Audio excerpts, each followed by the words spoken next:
Let me make you fast because your study class assessment of an first English vocabulary. Schizophrenic, which is an adjective, and schizophrenically, which is an adverb that goes beyond the platitudinous English vocabulary to encapsulate suffering from or relating to schizophrenia. So literally it refers to the term schizophrenia, which is a sort of mental disorder characterized by disruptions in thoughts, emotional responsiveness, perception, and social interaction. And it's also used metaphorically to encapsulate having different qualities or attitudes that are different from each other, and unpredictable oscillating behavior, ambivalent or mixed emotions, and contrasting personality. अगर मैं simple में हिंदी में इसका मतलब समझाऊँ तो इसका ये मतलब होता है कि एक ऐसा पर्सनालिटी जो मेटाफोरिकल मीनिंग है इसका, तो एक ऐसा पर्सनालिटी होता है जो एक कॉइन का टू साइड्स जैसे पर्सनालिटी होता है, उसके अंदर दोनों बिहेवियर होता है। जैसे उसका वो सोचता कुछ और है लेकिन करता कुछ और है, वो दिखता कुछ और है लेकिन होता कुछ और है। जैसे मान लीजिए कि इंसान बहुत इनोसेंट दिखता है, बहुत भोला भाला सा दिखता है, जैसे ऐसा लगता है कि वो कोई चैलेंजिंग सिचुएशन हो अगर उससे हम देंगे तो ये उसे ठीक से फेस नहीं कर पाएगा। लेकिन ऐसा नहीं होता है, वो इनोसेंट होने के बावजूद भी कोई अगर कोई चैलेंजिंग सिचुएशन कभी उसके सामने आता है, कभी फेस करने को आता है, तो वो बहुत अच्छे से उसको फेस करता है। तो ऐसा पर्सनालिटी जो होता है उसे कहते हैं कंट्रास्टिंग पर्सनालिटी। और यहाँ पे जो लिखा है अम्बिवालेंट और मिक्स्ड इमोशंस, अम्बिवालेंट मीन्स एक चीज़ के लिए आप जब you are being too minded about it, जैसे आपके अंदर दो तरह के इमोशंस जैसे आते हैं, जैसे आप इसको अच्छे भी कहते हैं और उसको सेम टाइम पे बुरे भी कहते हैं, two sides of a coin at the same time. जैसे आप किस चीज़ को अच्छे बोलते हैं और उसको सेम टाइम में उस चीज़ को आप बुरा भी बोलते हैं। मान लीजिए आप किसी इंसान से पहली बार मिल रहे हैं बहुत दिनों के बाद, जब का एक पुराना दोस्त है, तो आप उसको मिल के खुश तो हो रहे हैं लेकिन उससे हेट भी करते हैं, तो इसे कहते हैं एम्बिवालेंट। मान लीजिए जैसे आपका परसों, और एक एग्जांपल देता हूँ, जैसे आपका एक एग्ज़ाम आने वाला है आगे, और आपको उससे पहले रात ही आपको एक पार्टी अटेंड करना होता है, जो आपके दोस्त का एक बर्थडे पार्टी होता है और आपको अटेंड करना होता है। लेकिन आप सोचते हैं कि मैं पार्टी में जाऊं या नहीं, क्योंकि आगे आपका एग्ज़ाम है, कल सुबह आपका एग्ज़ाम है और आपको रात को एक पार्टी अटेंड करने के लिए इनवाइट किया गया है। तो आप सोचते हैं कि मैं जाऊं या ना जाऊं, तो इससे कहते हैं you are being ambivalent about it. आप सोचते हैं मैं जाऊं या ना जाऊं, तो इस तरह का जो फीलिंग होता है इसे कहते हैं एम्बिवालेंट, या फिर स्किज़ोफ्रेनिक आप कह सकते हैं। और इसका लिटरल मीनिंग तो हो गया जो एक डिजीज को, एक मेंटल डिसऑर्डर को रेफर करता है, जो लिखा है यहाँ पे सफरिंग फ्रॉम और रिलेटिंग टू स्किज़ोफ्रेनिया। स्किज़ोफ्रेनिया एक मेंटल डिसऑर्डर है जो कि इंसान का जब इंसान को कोई डेल्यूजन होता है, हेल्यूसिनेशन होता है, तो इसे कहते उस मेंटल डिसऑर्डर को कहते हैं स्किज़ोफ्रेनिया। जैसे उसे लगता है कि उसके साथ कुछ हो रहा है, वो कुछ फील कर रहा है, उसे लगता है कि उसके साथ कुछ हो रहा है, लेकिन जो सच नहीं होता है वो असल में सच नहीं होता है, ये सिर्फ उसका एक डेल्यूजन है, उसका हेल्यूसिनेशन है। तो इस प्रकार इसको कहते हैं schizophrenia.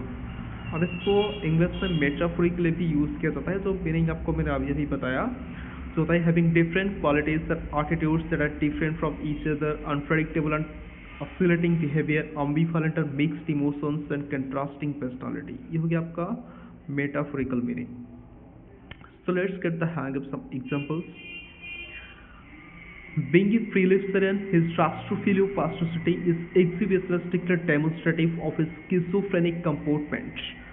Being a Philipsarian means an innocent person, जो बहुत इनोसेंट होता है, ऑनेस्ट होता है, भोला भाला होता है। जैसे मैंने आपको अभी एग्जांपल दिया था, जैसे कि इंसान ऐसा दिखता है कि बाहर से बहुत इनोसेंट दिखता है और हमें देख के उसे फील होता है कि ये कोई चैलेंजिंग सिचुएशन को फेस नहीं कर पाएगा ठीक से। अगर कोई डिफ़िकल्ट सिचुएशन उसको दिया जाए, अगर उसके लाइफ में कभी ऐसा बहुत डिफ़िकल्ट सिचुएशन आ जाए, तो वो ये इसे ठीक से फेस नहीं कर पाएगा, लेकिन होता कुछ और है। Being a philipsarian, his rastrophiliopastrosity, rastrophiliopastrosity means love for growth and transformation. वो तो इनोसेंट है, लेकिन उसका जो ग्रोथ एंड ट्रांसफॉर्मेशन के लिए, जो चैलेंजिंग सिचुएशन के लिए, जो उसके अंदर जो क्यूरियोसिटी होता है, जो लव होता है, जो पैशन होता है, is exhibitionistically demonstrative of. Exhibitionistically means to make something clear and demonstrative means to show something of. जो आप सिंपल इंग्लिश में कहते हैं इट क्लियरली शोज दैट, तो उस जगह पे आप आर्ट फर्स्ट इंग्लिश में इसे यूज कर सकते हैं. It's exhibitionistically demonstrative of his schizophrenic comportment. Comportment means उसका behaviour.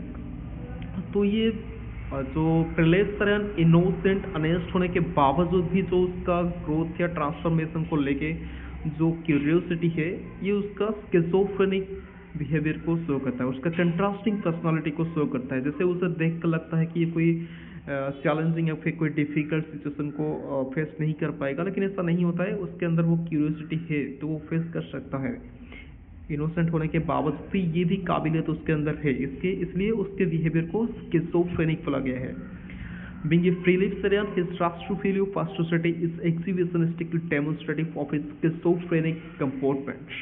Next one is notice running. I have exam in the offing. I'm schizophrenic about obfuscating when faced with my friends tonight. Notice running means because क्योंकि I have exam in the offing. In the offing means in the future या फिर आगे, क्योंकि आगे मेरा exam होने वाला है. I am schizophrenic. I am ambivalent.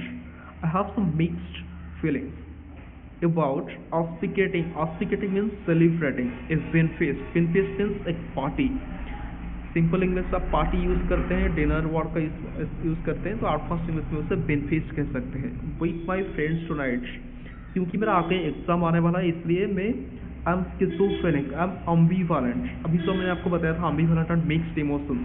आप सोच रहे हैं मैं ये पार्टी सेलिब्रेट करूं या ना करूं, करूं या ना करूं. इससे कहते हैं I am schizophrenic about obfuscating if when faced with my friends tonight.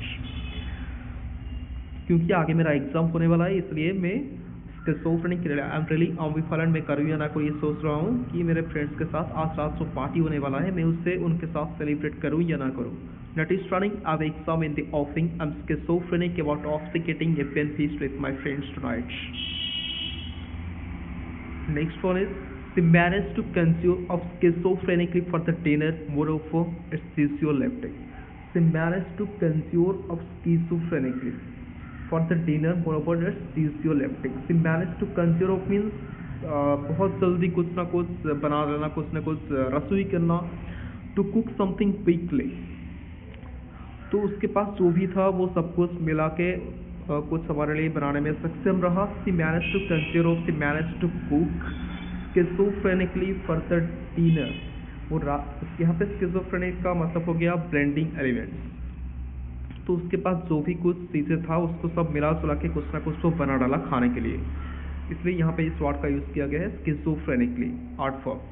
She managed to conceive of schizophrenically for the dinner. Moreover, it's physioliptic. Physioliptic means it's delicious.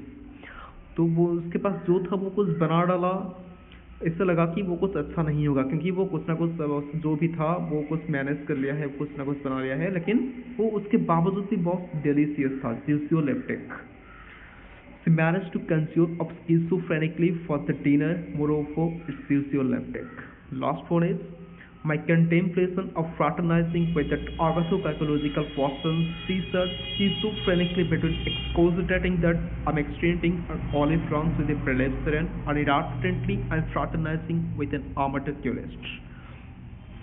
My contemplation. Contemplation means यहाँ पे इसका meaning है सोच विचार.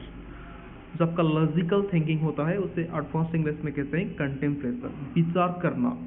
My contemplation of fraternizing means किसी के साथ दोस्ती करना. With that agathocacological person. Agathocacological means someone who has both good and bad qualities. एक ऐसा इंसान जिसके अंदर अच्छाई भी होता है और बुराई भी होता है, उसे कहते हैं agathocacological person. तो ये मेरा जो सोचना किसके बारे में, एक ऐसा इंसान के साथ जो अच्छा भी है बुरा भी है, उसके साथ दोस्ती करने का जो विचार है, जो ख्याल है. With that person sees that means वो झूलता रहा, वो में एक्चुअली कंफ्यूजन में रह गया, इसलिए यहाँ पे लिखा गया है seesawed schizophrenically between excogitating that. सोचना कि that I am extending an olive branch. Extending an olive branch means किसी के साथ दोस्ती करना, जो कि फ्रैटरनाइज का एक सिनोनिम है, ये एक इडियम है. Extend an olive branch means to make friendship with someone. किसी के साथ दोस्ती करना विथ ए फ्रेलेसरियन कि ये सोचता हूँ कि एक ऐसे इंसान के साथ मैं दोस्ती कर रहा हूँ जो इनोसेंट है, और उसी वक्त मैं ये भी सोच रहा हूँ गलती से इनएडवर्टेंटली मीन्स गलती से I am fraternizing with an amatculist. Amatculist means एक चीटर जो धोखेबाज होता है। सेम टाइम में मैं ये भी सोच रहा हूँ कि मैं एक धोखेबाज के साथ रिश्ता बना रहा हूँ, उसके साथ दोस्ती करने को सोच रहा हूँ। My contemplation of fraternizing with that Agathuk ecological person starts schizophrenically between expositating that I'm extending an olive branch with a Frelesperian, and inadvertently I'm fraternizing with an amateurist. That's all for today. Obfuscating you to be obfuscated with a short for English vocabulary, schizophrenic and schizophrenically to grasp it yourself. Thank you.